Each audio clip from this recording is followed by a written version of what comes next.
সিয়াম থাকলে আমরা কি ফলাফল পেতে পারি? আল্লাহ তাআলা বলেন, অস-সায়িমিনা অস-সায়িমাত ওয়াল হাফিজিনা ফুরুজাহুম ওয়াল হাফিজাত। যারা সিয়াম পালন করে, পুরুষ নারী, আর যারা নিজেকে অশ্লীল কাজ থেকে বিরত রাখে, পুরুষ নারী অশ্লীল কাজে লিপ্ত হয় না। ওয়াযাকিরিনাল্লাহ কাসীরান ওয়াযাকিরাত, আর যারা আল্লাহকে বেশি বেশি ডাকে, পুরুষ নারী।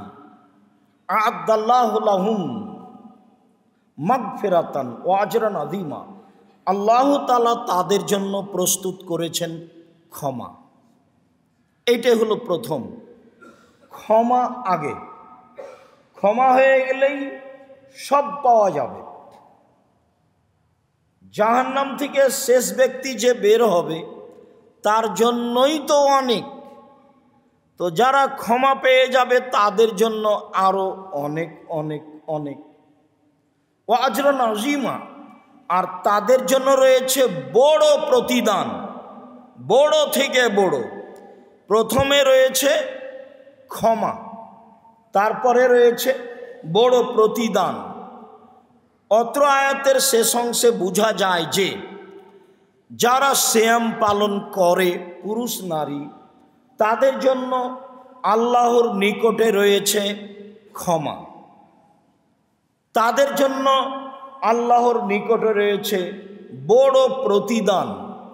আর সিয়ামের প্রতিদান হলো জান্নাত। সিয়ামের প্রতিদান হলো জান্নাত। আল্লাহ তাআলা বলেন, অকুলু ওয়াশরাবু হানিআম বিমা আসলাফতুম ফিল আইয়ামিল খালিয়া। পৃথিবীর মানুষ ওই সব আমলের কারণে আনন্দিত হয়ে জান্নাত মনের খুশিতে উপভোগ করো, খাও, পান করো।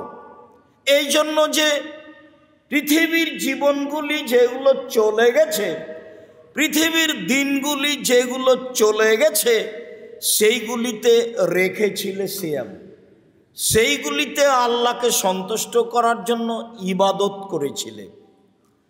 যেহেতু না খেয়েছিলে, সিয়াম ছিলে, কাজেই এখন জান্নাত অতীব তৃপ্তি সহকারে প্রশান্তির সহিত উপভোগ করো, খাও, পান করো আনন্দ চিত্তে।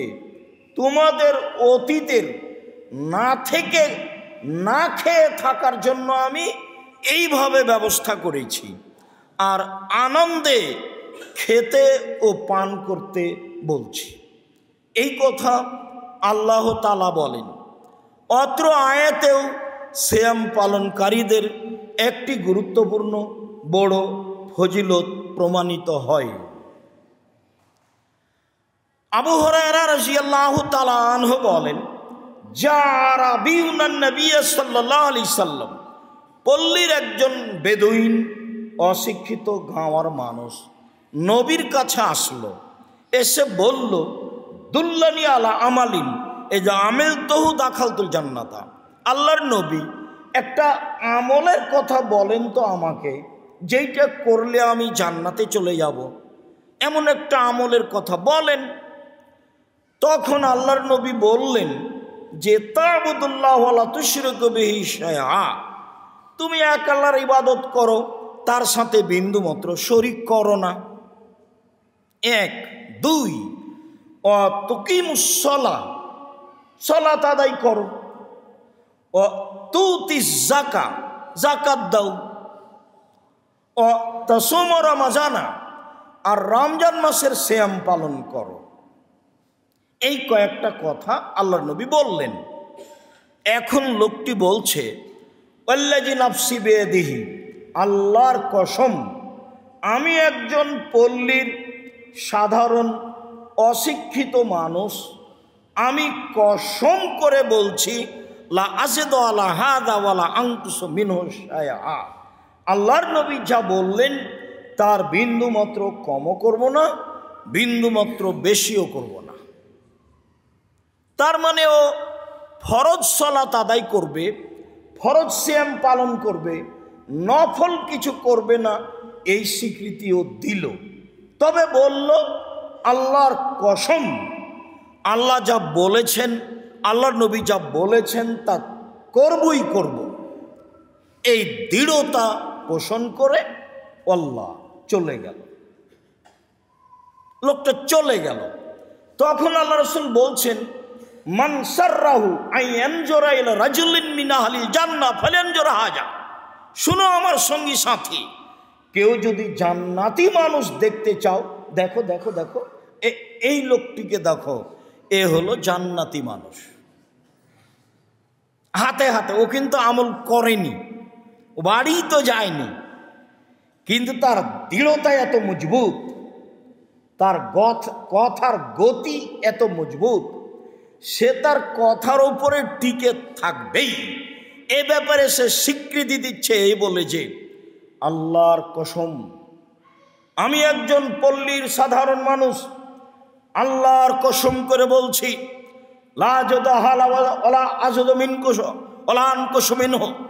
আমি আল্লাহর নবী যা বললেন তার কমও করব না, তার বেশিও করব না। এই পর্যন্ত স্বীকৃতি দিয়ে লোকটা চলে গেল। তখন আল্লাহর নবী বললেন, সঙ্গী সাথী শোনো, তোমরা যারা জান্নাতি মানুষকে দেখতে চাও, এই লোকটাকে দেখে নাও, এই লোকটা হচ্ছে জান্নাতি মানুষ। হাদিস বুখারী মুসলিম। তার দৃঢ়তার সাথে একটা কর্ম ছিল, সিয়াম পালন করবে ফরজ। যে সিয়াম সামনে আসছে সে করবেই, এ দৃঢ়তা সে কসম করে ঘোষণা করেছে।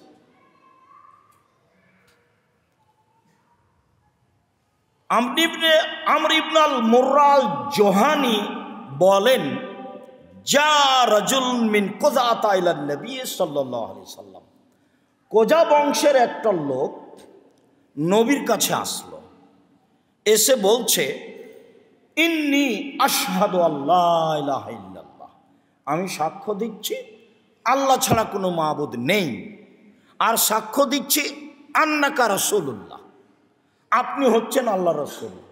এইটা রাসূলের মুখের উপরে স্বীকৃতি দিচ্ছে লোকটা। আমি সাক্ষ্য দিচ্ছি আল্লাহ ছাড়া কোনো মাবুদ নেই, আমি সাক্ষ্য দিচ্ছি আপনি আল্লাহর রাসূল। এই কথা বলার পরে বলছে, ওয়াসাল্লাইতু সালাওয়াতাল খামস, আমি 5 ওয়াক্ত সালাত আদায় করি। সুমতু রামাদানা ও কুমতুহু, আমি রমজান মাসে সিয়াম পালন করি এবং তারাবিও পড়ি, ওর স্বীকৃতি, এবং তারাবিও পড়ি।